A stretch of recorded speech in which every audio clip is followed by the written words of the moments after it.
20,000 years ago, on a frozen plain that would one day be called Europe. A hunter crouched over fresh tracks in the snow. The prints were sharp at the edges. The animal was close. Maybe 10 minutes ahead of him. Behind him, half a day's walk away. His family was rationing the last of their stored fat. He was hungry. They were hungry. The trail was right there, and he stood still. Because he understood something about winter that most people today have never had to learn. If he sprinted after that animal, his body would do what human bodies always do. It would sweat. That sweat would soak into the hide clothing pressed against his skin. And wet clothing pulls heat out of a body faster than almost anything on Earth. He could win the chase, make the kill, and still be a dead man walking. The cold would collect him on the trip home. Hours after his victory, 1 degree at a time. That was the first law of an ice age winter. The cold never had to catch you. It only needed you to make one mistake, and then it could wait. Ask most people how humans survived the ice age, and you will hear the same 2 words: fire and fur. By the end of this story, you will know why that answer falls apart, and why the invention that actually carried our species through the ice is small enough to lose in the palm of your hand. But first, you need to meet the thing that was hunting them. Give fire its due, because it earned it. Fire cooked food. And cooked food surrenders more calories than raw. Fire held wolves and cave lions outside the circle of light. Fire turned the endless winter night into a place where people could work, talk, repair tools, and raise children. Every human alive descends from people who kept a flame going. So here is an uncomfortable question. If fire was the answer, why did the hunter on that frozen plain stand still? Because fire has a flaw you can spot in 1 second. Once somebody points at it, fire stays where you build it. A hunt happens hours from camp, out on open ground, in wind that has been picking up speed across 1,000 miles of ice sheet with nothing to slow it down. Out there, the hunter is on his own. And out there, his body is the wrong body for the job. Sit with that for a moment, because it changes how you see everything that follows. Strip away the clothing and the human body is a tropical machine. We are built for African heat. Our defining survival trick, the thing we do better than nearly any animal on the planet, is sweating. In the heat, that trick wins marathons. In the snow, it turns traitor. The system, designed to cool you down, keeps right on working at 40 below, waiting for you to run too hard. And the moment you do, it soaks your only insulation and starts pulling your life out through your own clothes. Water is the reason heat slips out of skin into water far faster than it slips into air. This is why a swimming pool at 70 degrees feels cold, while a room at 70 degrees feels fine. Now put that pool inside a man's clothing, against his skin, in a wind, at dusk, an hour from camp. A soaked hunter, kneeling right beside a roaring fire, is still losing the fight. The flames warm one side of him, while the wet hide drinks heat off his back. People who study cold exposure today have a blunt saying about winter travel. You sweat, you die. The hunter knew that rule tens of thousands of years before anyone wrote it down. And fire had a second flaw, one that is easy to miss from a warm room. Fire eats. It eats every hour, all night, every night, for a winter that lasts half the year. Picture the landscape those people actually lived on. not a snowy pine forest from a holiday card. Much of Ice Age Europe and Asia was steppe, a cold, dry ocean of grass, where a full-grown tree could be a rare and precious thing. Every armful of fuel had to come from somewhere, and somebody had to know where. And in the deepest weeks of winter, that knowledge could matter as much as meat. Keep that problem in your pocket. We will come back to it. So, the honest verdict on fire sounds like this. Fire changed the winter. Fire made the long night survivable. Made frozen meat edible. Made the camp a fortress of light. But fire alone could never make a tropical primate belong in the snow. The animal wearing your skin loses heat through wind, through wet, through the frozen ground, through simple exhaustion. And a flame anchored to one spot can only guard a few of those doors. The war that decided our future was fought somewhere much closer than the fire pit. It was fought 2 millimeters above your skin. In a thin layer of warm air, your body wraps around itself. A layer you have worn your entire life without once noticing it. Winter's favorite weapon, the wind, exists to rip that layer away. Our ancestors figured out how to nail it down. Here is the secret that every parka on Earth still runs on. Clothing makes no heat. Zero. Your body is the furnace. Burning food to keep a small envelope of air around your skin at roughly the temperature of a summer afternoon. Clothing is simply a cage for that envelope. Good clothing traps it. Bad clothing lets the wind reach in and snatch it. Over and over. And your furnace has to rebuild it from scratch every time. Spending calories you may not have. The animals of the ice had this problem solved from birth. A bison, in January, stands in weather that would kill a naked man in under an hour. And the bison is comfortable because it wears a coat that grew in place. Sealed, tight, fitted to every curve of its body with no gaps anywhere. So the obvious human move is to take that coat, kill the bison, peel the hide, throw it over your shoulders. People surely did exactly that. And anyone who has tried it could tell you what happens next. The hide kept the bison warm because it fit the bison. Draped over a human, it fits nothing. It hangs open at the front. It gapes under your arms. Every step swings it away from your legs. And every gust dives through the openings and strips away the warm air you paid for. A draped hide is a tent with the door standing open. Watch what they did about it. Because this is where the story turns. First come the hands and the hours. Picture a woman working a fresh hide with a stone scraper. Stroke after stroke, clearing away fat and tissue that would rot. Then the softening, working the stiff skin until it bends like cloth. Hour after hour after hour. Archaeologists who study wear patterns on stone tools can see this labor written into the rock itself. By the time she finishes, that hide may hold more invested work than any other object her family owns. And then she takes a sharp stone blade and cuts it to pieces. Stop and feel how wrong that must look. Days of labor, one of the most valuable things in camp. Sliced apart on purpose. It looks like destruction. It is actually the smartest thing a human being had ever done to a piece of clothing. Because those pieces are about to become something the world had never seen.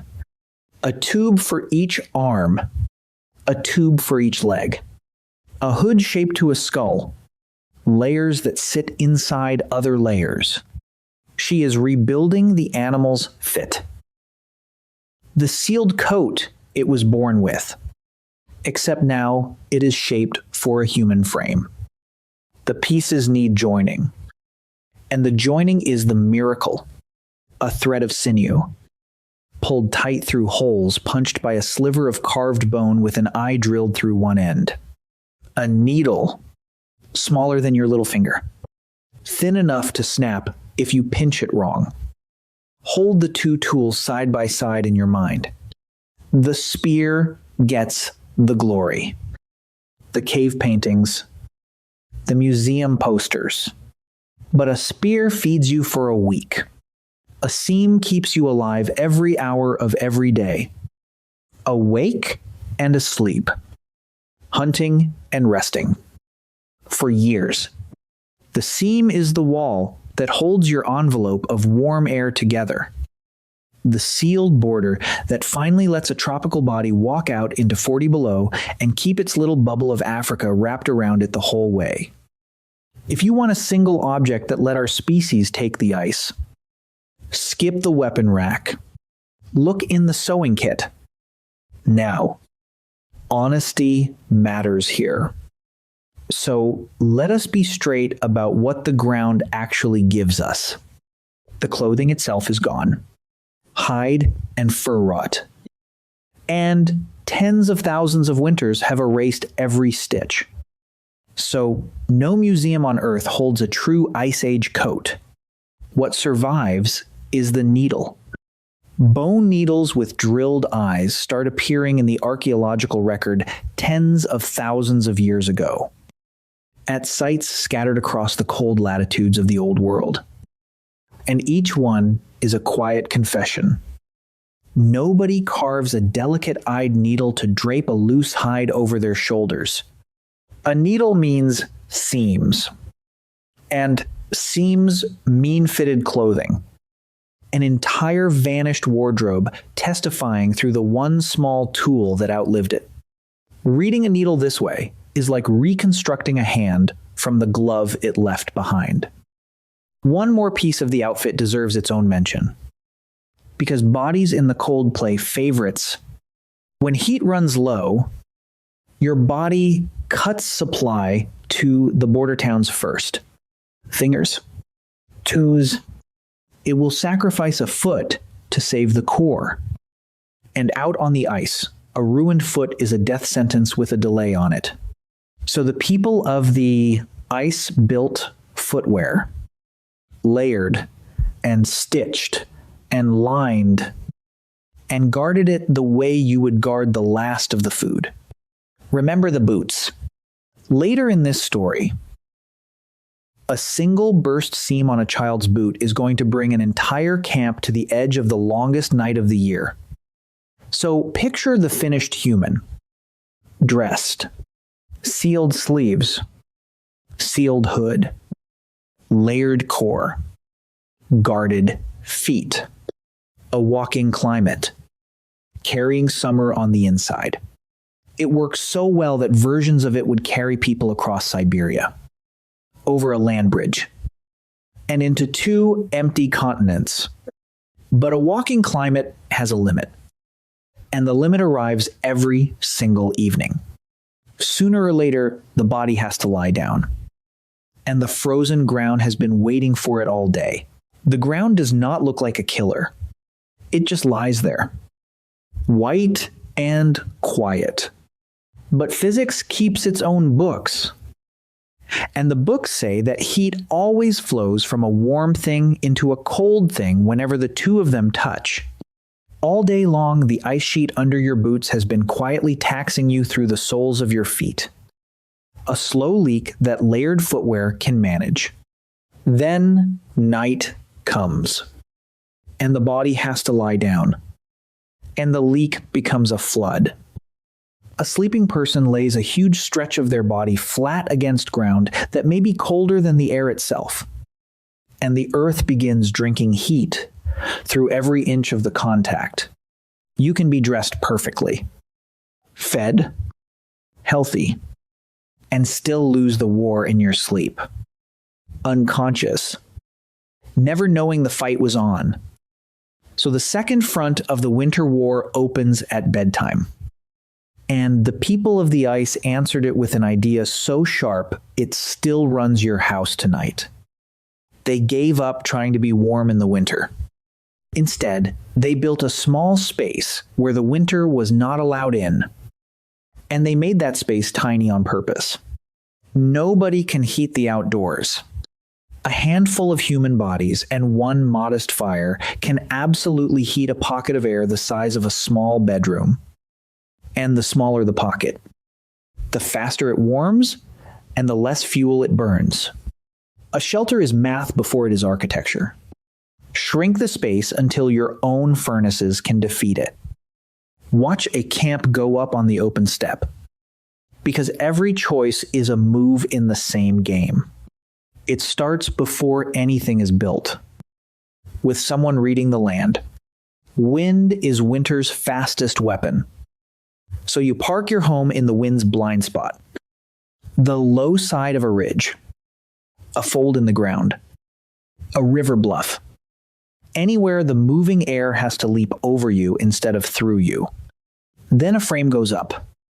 Wood where the land offers wood. Hides go over the frame, heavy and overlapped. And then comes the step you already understand, because you watched it happen on a coat. They hunt the gaps. Every place where wind can reach inside gets lapped, weighted, packed, and sealed. The same law that ruled the seam rules the wall. A gap in your clothing bleeds one body. A gap in your shelter bleeds the whole family. And under everyone, between skin and frozen earth, goes the layer. People forget. Grass, brush, spare hides, anything dry and thick. Because a bed is really a wall you build against the ground. Now, the picture in most people's heads puts all of this inside a cave. And honesty says we should fix that. Caves were real estate. And rare real estate at that. They exist only where the rock allows. And plenty of the richest hunting country had none at all. The ones that did exist came with sitting tenants. Because cave bears and cave lions liked a dry roof exactly as much as people did. And the bones in some caves show the species trading the same address back and forth across centuries. Huge numbers of Ice Age families never saw a cave. They lived out on the open plain. In shelters they raised with their own hands. And at some sites in Eastern Europe, those hands did something astonishing. Archaeologists have uncovered the remains of dwellings framed from mammoth bones. Dozens of skulls and jaws and long bones stacked and interlocked into a structure at certain places and in certain periods, by people living in country where trees were scarce. Stand in front of one of those foundations and the message is hard to miss. When the land refused to give them lumber, they built the house out of the hunt itself, which brings the debt from chapter 1 due. Fire eats. The steppe offers little wood. So what exactly was burning inside these shelters all winter? Here is the answer. And it sounds impossible the first time you hear it. Bone burns. A fresh bone is loaded with fat, soaked through the spongy core and packed into the marrow. And once a fire gets hot enough, bone catches and burns long and steady, like nature's own fuel log. At Ice Age, sites across the cold latitudes, the hearths confess it. The ash is full of burned, shattered bone. Sometimes far more bone than wood. Follow what that means for the animal these people brought home. The meat fed them. The hide became a coat and a wall. The sinew became the thread holding the coat together. The bones framed the house and then heated it. They wore the animal. They lived inside the animal. And when the nights got long enough, they burned the animal to stay alive. On the steppe. A kill was a hardware store. So stack up the defenses. A sealed coat over the skin. A sealed shelter over the coat. A fire inside the shelter. Fed even when the woodpile failed. Wind blocked. Ground blocked. Wet managed. Night survivable. It looks finished. It has a hole in the middle of it. And the hole is shaped like a furnace. Every layer in that stack does the same job. Holding in heat, the body makes, none of them make heat. The making happens inside, in muscle and blood. And that inner fire runs on exactly one kind of fuel. In an Ice Age winter, the deadliest shortage was never firewood.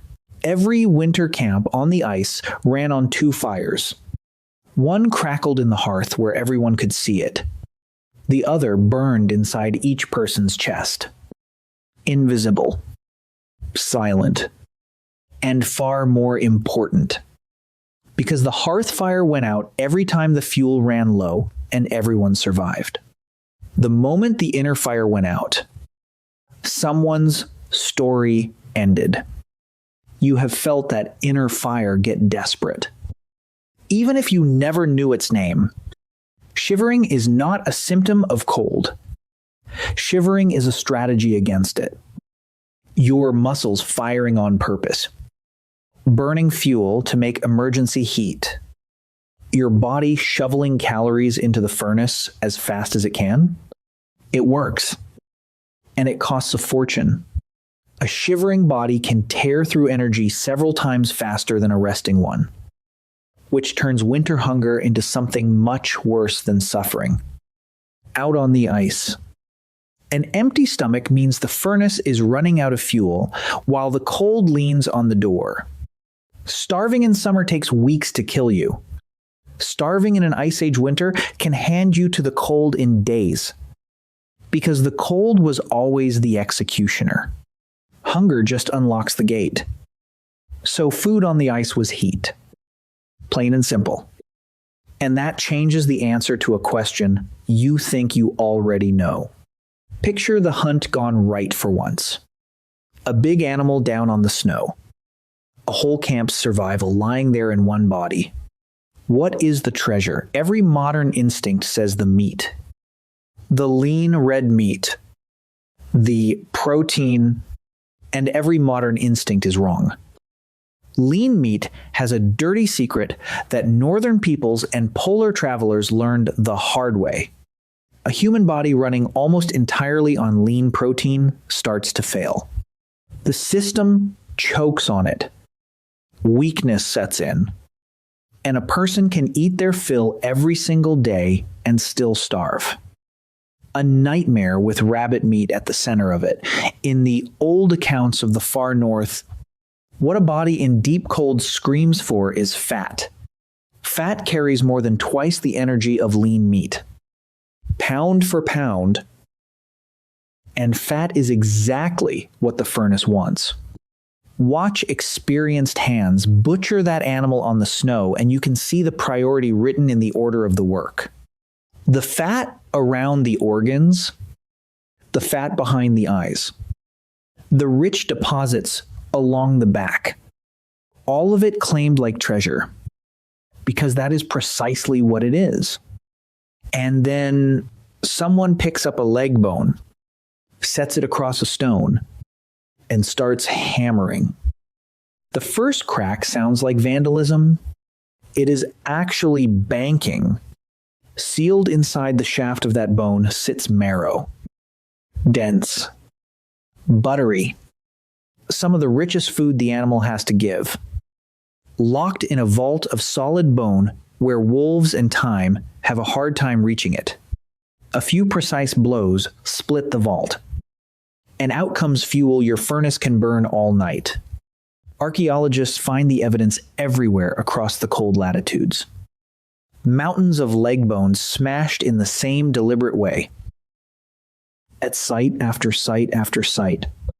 And at some sites, the pattern goes a step further. Researchers studying the bone piles believe some marrow bones were set aside and opened weeks after the kill, which quietly rewrites the whole picture of these people. They were managing a pantry through the dark months. That is a camp thinking past tonight.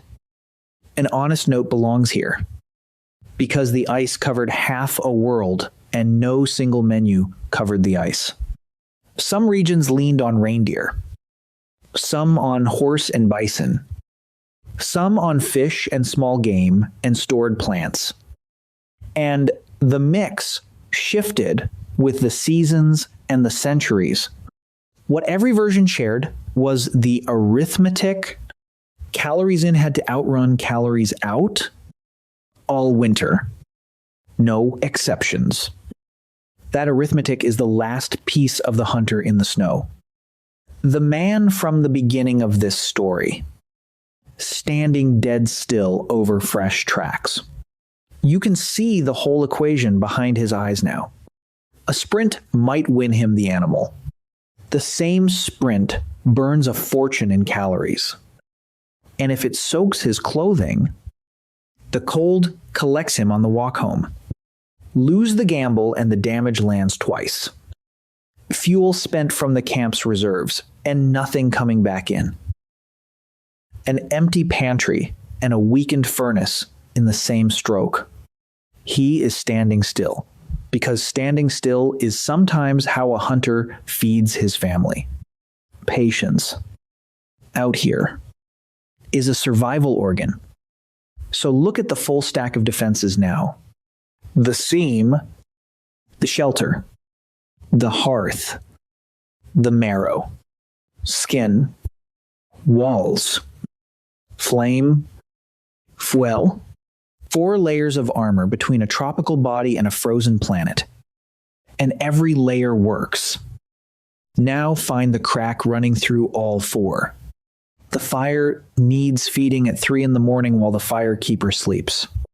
A seam splits out on the trail, miles from the hands that know how to close it. The best hunter in camp wakes up with a fever on the coldest morning of the year. Every layer of the armor demands more hands than one body owns. And no amount of skill or courage ever fixed that. One person on the ice, however brilliant, was always one bad night from the end. On the longest night of the year, in one small shelter on the frozen steppe, that truth is about to be tested on a child. The trouble starts small, the way it always does. Late in the afternoon, on the longest night of the year, a boy comes back from checking snares with his feet soaked through, somewhere out on the trail. A seam on his left boot gave way. One burst line of stitching no longer than your finger. And meltwater found the gap and went to work. He says nothing. He is young enough to think wet feet are an embarrassment instead of an emergency. And by the time his mother notices him wobbling near the fire, the winter is already inside him. His body is fighting the way bodies fight. He is shivering so hard his teeth clatter. And remember what that shivering really is? His muscles are burning fuel at a furious rate, shoveling everything they have into the furnace. But he is small, and he is soaked, and the arithmetic is running against him. Wet clothing pulls heat out of skin many times faster than air, and his reserves are a child's reserves. The furnace is roaring and the house is still getting colder.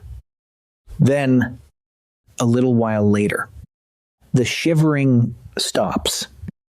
Anyone watching from our world might exhale with relief. And that relief would be a fatal mistake. The shivering did not stop because the boy is winning. It stopped because the fire ran out of fuel to throw. His body has spent what it had, and now it is retreating, pulling warm blood away from his arms and legs, abandoning the border to hold the capital, guarding nothing but the heart and the brain. His words come out slurred. He tells his mother he is fine, in a voice that sounds like he is talking through a mouthful of sleep. His skin has gone pale and strangely waxy, and when she presses her lips to his forehead, the cold of it goes through her like a blade. Watch what happens in that shelter next, because this is everything the story has been building toward, and nobody stops to discuss it. Nobody has to. His mother strips off his wet clothes, then her own outer layers, and pulls him against her bare skin under a heap of hides. You know the physics she is using, because you watched a coat and a shelter run on the same law. Two furnaces are now sharing one sealed envelope of warm air, and hers is fully fueled.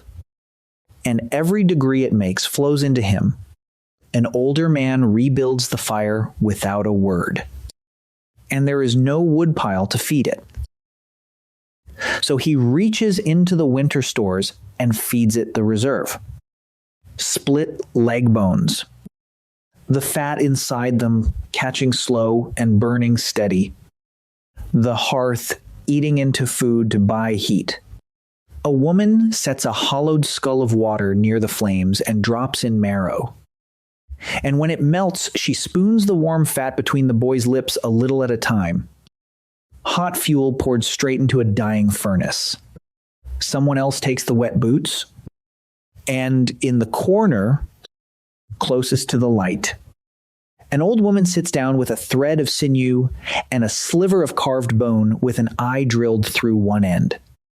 The night gets long from here. The wind leans on the walls. The fire eats bones. The mother lies still in the dark and holds her son and counts his breaths against her chest. Too slow. Then slow. Then something closer to right. Nobody in that shelter sleeps. There is nothing left to do but the arithmetic.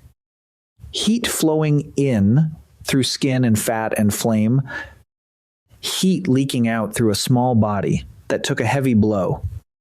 And no way to know which side is winning. Somewhere before dawn, pressed against his mother, the boy starts shivering again. She has lived on the ice her whole life, so she knows what our world would get backwards. This is the sound of the furnace relighting. His body found fuel to burn and came back to the fight. And she holds him harder and lets it shake them both. By morning, he is asking for food, and his boots are waiting by the fire, dry, with a fresh seam of tight new stitches closing the gap, sewn by lamplight while he slept. Count the hands it took, hairs wrapped around him. The old man's feeding bones to the fire.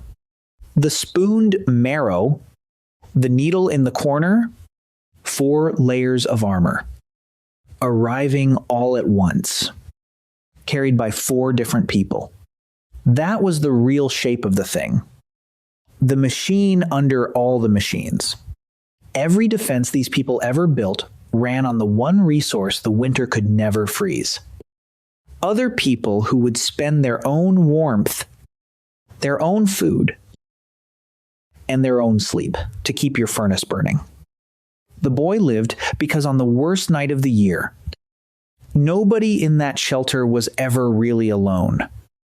The next morning, the hunter comes home.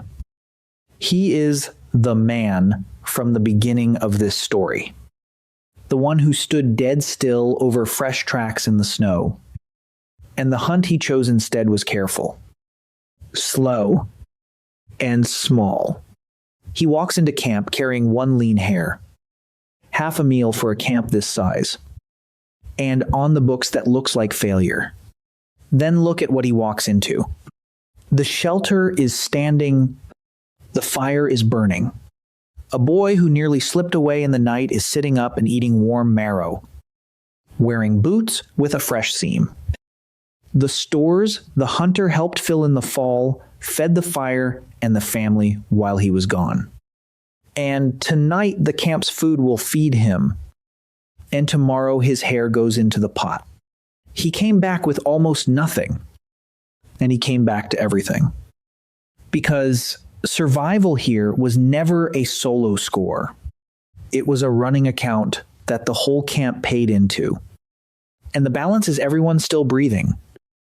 So, how did ancient humans survive Ice Age winters? Not by being tougher than you. Drop one of them and one of you naked into that night, and you would die together. Same hour. Same cold. They survived by building layer over layer. Fur sealed over skin. Walls sealed over fur. Fire inside the walls. Fat inside the body, and wrapped around all of it. Holding every layer up. Other people. One more thing before you go. There is a coat hanging somewhere in your home right now. And along its sleeves run rows of tight stitches doing the exact job a bone needle did on a child's boot 20,000 years ago. Pinning down a thin envelope of warm air that your body made and refuses to surrender. A 40,000-year-old idea is hanging on a hook by your door. Still quietly working. Alone. A human being was never built for that world. Together, they built a smaller world inside it. One warm enough to carry us all the way here.